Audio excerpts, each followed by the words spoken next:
One of South Korea's most chilling unsolved cases is known as the Manhole murders. Two victims discovered deep within the city's sewage system, deliberately placed where no one was ever meant to find them. Was this an extreme act of self-destruction or a nearly flawless cover-up for murder? The truth remains buried, but the questions refuse to fade. And the fact that these two cases that seem to be unrelated are both unsolved and they have not found any clues to who the suspects might be will put chills down our spine. And I'm hoping that by talking about today's case, it won't go unsolved and cold, but eventually we'll figure out a way to get some kind of a lead. Maybe somebody that's watching this knows the suspects that's out there, or a new way that we can discover to find suspects, and even with new technology that comes out every year. Remember, if you guys like to educate yourself and to listen to these true crime mysteries, I do a bunch of them. I cover most of Asia's and South Korea's true crime cases because I think talking about globally and talking about cases from other countries just really help us to expand our awareness and perspectives. Now, if you guys are true crime and mystery fans and love to solve mystery cases like me, why not also play true crime games? One of my favorite mystery game for years that I've been playing is June's Journey. Oh, one of my favorite true crime games. One of the perfect games for our GRAZY TV sponsorship, and thank you so much to June's Journey. June's Journey is a hidden object mystery game with captivating detective story that takes you back to the glamorous 1920s. There is a thrilling mystery story going on here, and the protagonist is June Parker. Look at her, she's so cute. She's on this quest to solve her sister's murder. You can also decorate your own island. There's special events to get in-game rewards, and even join a club to play with your friends and like-minded people like us. There is love, betrayal, injustice in this game, and it's just so full of like intellectual stimulation. You guys know I love that. Whenever I have my free time, I love to play June's Journey. So there is a QR code up here and a link in the description box if you want to download and check it out. It's free to play, so why not? All mystery lovers should have June's Journey on their phone. After this video, definitely go and download it. Thank you so much to June's Journey, and let's get back to a real-life true crime story. The first manhole case happened in a hot day on August 22nd, 2006, when the maintenance crew was to do a cleanup in a manhole near a university in one of the towns in Busan. We've all seen a manhole before. Now, these manhole covers are, I believe, like over 100 pounds sometimes. They are heavy. They weigh more than me. So you need like special equipment to lift it. Sometimes it's even hard for one person to open up. According to the maintenance crew, the sewage system is only cleaned out every few years. And the last time they went inside this particular sewage system was 5 years back. Now, once again, on August 22nd, the crew would come and lift the heavy lid, and they found something inside of the manhole. What they would find is a mattress bag. They were able to lift this out of the sewage system. One of the crew opened up the bag and saw that it was actually a mummified body. The body was actually so mummified because it's been there for a while that they couldn't even determine if it was a male or a female, how old this person was. And of course, they ended up taking it to the police and putting it up for an autopsy. The only thing that the victim was wearing were the pants, and they were able to determine that it was a man. Now, they believe that maybe this could be a younger person because it was right next to a university. Apparently, the body went through an adipocere. I don't know if I'm saying that right, adipocere mode. So this is when the body turns into a waxy figure due to a certain way the body was disposed. I'll go into it a little bit more later on, but this is when the body has been disposed before decomposition. So whoever has done this, they have ended this person's life, took the body and disposed it right away. Under the sewage system, most likely when it was winter and when it was cold, that's how this body turned into more of a waxy figure. And because of that, they actually could not get any DNA strands. Maybe with technology today, they could have, but this was back in 2006 and they weren't able to find that. But the only way they were able to try and identify the victim was through the teeth. Now, the teeth were only able to show that this was actually a man in most likely his 40s. So this most likely was not a student that was attending university, and the man was said to be about 165 centimeters. And they could also tell that he could have been around 80 kilograms, so he was a bit of a heavier set. Professionals also can guess that this man might have had a bit of a belly protruding out, as he was wearing a pant size of 105, and the brand representative says that this means that his waist would have been around 34 to 35 centimeters. So again, the maintenance crew say that they haven't done a cleanup within the last 5 years, so we don't even know exactly when this man was disposed. So professionals were able to go on limited clues to see when his body might have been there and to see if we can find any leads, because you can't even find DNA in this case. Not to mention that there was no missing person reported that was in a similar alignment with this victim. So what are the limited clues that we can go by? So when the victim was found, he was actually found with his hands bounded. There was also a few duct tapes that went around his face inside of the plastic bag. The plastic bag that was found on the victim's head was from Aram Market, supermarket. And this market was near the town, and it ran from 1998 to 2005. And that is too big of a gap, so police couldn't really search anything farther with the plastic bag. The next clue was the mattress bag that the victim was found inside of. Now, this bag was sold in Korea from 2000 to 2004. Police found that the mattress was sold throughout the nation, so it was too broad for them to use this as a lead as well. But once again, criminal psychologists say that these items are most likely found in one's home. They're like very personal to the person, right? Plastic bag from a certain supermarket, a mattress bag that somebody brought, probably mattress for their house. It's like a very immediate homey item. That's why they say that most likely it could have been somebody that was very close, including possibly the family of the victim. According to the autopsy and the forensic professionals, they can guess that the body could have been placed there from as little as 6 months to as far as a year and a half. So professionals say that the murder could have happened in late fall to the winter time. If it happened in the summer or in a hot weather, this probably wouldn't happen to the victim's body. Criminal psychologists also pointed out that right next to the manhole is the sea.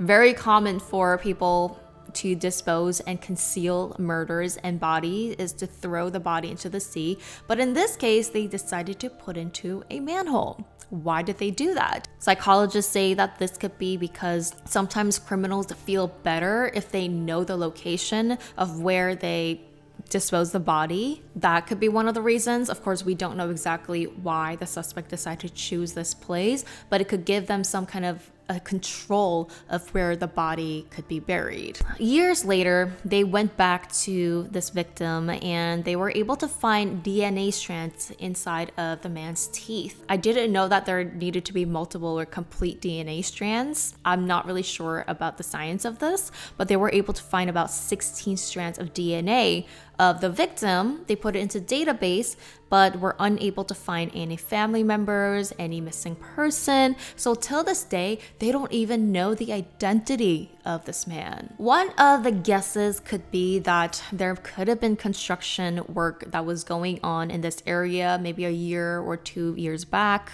Definitely could have involved more than one person because this man was around 80 kilograms, a little bit more or less. It's very hard to lift the manhole cap. So it could have been just one person dragging an over 80 kilogram body and trying to lift up the heavy cap as well. So could there be more than one person involved, and possibly a construction worker who had the equipment and who knew the area very well that could have done this?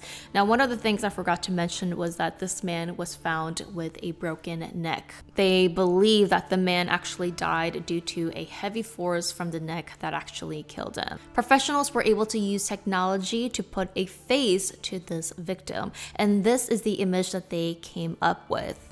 This is what the victim most likely looked like. They say that his top teeth seems to protrude out a little bit more. Left side of his nose might have a larger gap, and most likely he had a bit of 비대칭 or an uneven face. After this picture was generated, they put it through all of the media, all of the news networks, and no tips that really led to even the identity of this victim. Or was this man maybe a foreign worker? There are a couple foreign workers in South Korea, and because he passed away, nobody reported him missing because he doesn't have any family here. I just feel so bad when victims aren't even able to be identified. This man had a life. Maybe he had some kids. Maybe he had a wife, a family, friends that he leaned on. Maybe with better technology, we'll be able to find more clues to find out who the victim is first and who has done this to him. February 7th of 2010. A man was hiking in a mountain in Chungbuk, South Korea, when he found a picnic mat with a rock on top of it. A manhole, again, that leads to a sewage system. And he could see down in the sewage system a human body. Once police arrived, they found that this white rope was tied around the man's neck and his hands was tied behind with some plastic cable ties. The victim was quickly identified as a 41-year-old man named Choi. He was a construction worker and his family reported him missing for the past 9 days. After just 2 weeks into the investigation, police would rule Choi's death as self-harm. The victim's family were shocked, claiming that there is no way Choi, my husband, would have left this earth in that manner. Again, in this case, there's such limiting clues, but let's get into them. So at first, why did police believe that this could have been self-harm? Number one, the manhole was not that deep. It was a little bit over 170 centimeters, so a human could fit in there. So police believe that it wasn't crazy that somebody would be able to go in. Number two, the plastic cables that was behind of his hand were loosely tied. So loose that they believe the victim could have done this to himself. They also found several CCTVs with Mr. Choi and they didn't see him with any other person but himself. So they thought that throughout the day, he was circling around his town and finally found the time to do this. Now let's go back to February 2nd when he was last seen alive. His co-workers remember that day because the construction site has asked all the employees to show up as they were cutting wages. But Mr. Choi would never show up to work and he would not pick up his phone calls. He claimed that he was going to go to Ansan, a different town over, to get some funding for construction work. But when police checked the CCTV footages of the highway, they found that his car never traveled to Ansan but stayed in the Chungbuk-Jincheon area. They also found out that there was no further construction funding that he was supposed to gather and collect, so this was clearly something that he told to hide something. Police also found that Mr. Choi was in a lot of debt. We're talking about hundreds of thousands of dollars. So they came to this theory that maybe he was running away from the debt collectors and he got frustrated and at one point even threw his cell phone out because his cell phone would go out of connection. And back then in 2010, he was using a flip phone. So they thought that he just got frustrated of the debt collectors calling him and decided to end his life. His car was found. They did some forensic testing and the police claimed that they didn't find anything suspicious. Which is wrong. They did find several suspicious things inside of his car and we'll get to that in a bit. His phone was also found only 30 meters away from the manhole and it was completely broken in half. Police also found some life insurance under his name and thought that maybe he took his own life in order to get a little bit of compensation for his family and pay back the debts. So this is what the police claim, but the family in the documentary and pretty much anyone that knows about this case say no. This is definitely not a self-harm case, this is a murder. So forensic and documentary crew had recreated the exact manhole, the dimensions and how big it is and how long it is, deep it is, to try and test to see if how Mr. Choi harmed himself was even possible. So they got a professional to act as Mr. Choi, made him pretty much like move like a 130-pound manhole cover, tie his hands behind his bag using plastic cable ties, exact ones that Mr. Choi was found in. And by the way, at night, that's when they believe Mr. Choi had done this to himself. So it was completely pitch dark. The tester, the guy, says that he's trying to do the cable ties, but it was almost impossible. He was able to do it after 50 minutes, but it took him multiple tries because the cable tie was actually shorter than they thought and it was slippery. The forensic team and the documentary crew came to a conclusion that there was almost impossibly no way that Mr. Choi could have succeeded this in one go. This could have took him multiple tries unless he practiced this multiple times and perfected in that one go. Psychologists say that it is almost also unlikely that they've seen never a case like this where a person chooses to go in such a difficult manner. Number 2, they looked into his life insurance policies, and honestly, he could have gotten a lot more money if he went in a different direction, such as if you get into a car crash, then you get like 2-3 times more the compensation than regular manner of death. So if you really wanted to, get a lot of money and pay back his debts through this way, why did he pick that way instead of a car crash, for example? Number 3, his friends and coworkers say that him having a large amount of debt was actually normal in the construction work. In this industry, as Mr. Choi, I guess, was in charge of getting the fundings, he's going to have a lot of money come in and go because it obviously takes hundreds of thousands of dollars when you're going back and forth with construction contracts. And his bank account reflected that. The year before this, he had around $800,000 going back and forth due to construction business. So the coworkers say that it is unusual for him to do something like this just to get like $150,000 of insurance money. They were trying to prove that he was used to having debts and loss of money and money gains back and forth. And if he was really running away from debt collectors, he would probably somehow get the money and run away and not end his own life. So let's go through the CCTV footages of when Mr. Choi was seen alive. At 11 a.m. on the 3rd, Mr. Choi's car is seen on the same camera twice within a few minutes apart, which means that he probably circled around the area 2 times. So professionals say, why would you circle around the area 2 times? Could it be that he was picking somebody up around that area? And only about 10 minutes after circling around the area, they could tell that his phone disconnected, meaning that most likely that was the point when his phone was broken in half. Did Mr. Choi do this, or was somebody he possibly could have been with break his phone? Going back to the car, inside of his car, they found a broken glass.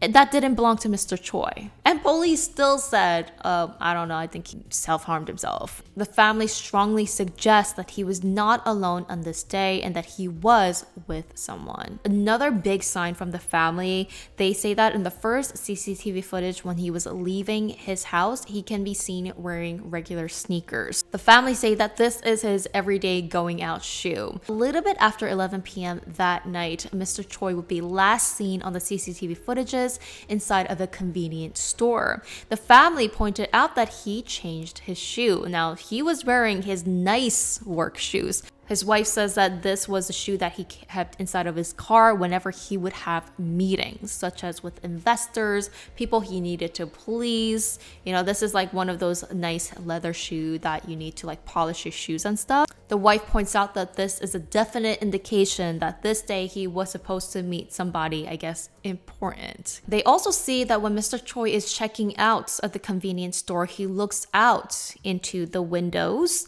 and you could see a little bit of like flickering lights. They suggest that maybe somebody that was inside of Mr. Choi's car was flickering the lights, indicating, hey, like, come back. And Mr. Choi is kind of giving the signs like, hey, yeah, I'm coming. Apart from this, the craziest thing is that the police were unable to find any fingerprints inside of the car, anything else other than the broken glasses and his phone. No other DNA that was found. Now, this could be because it was back in 2010.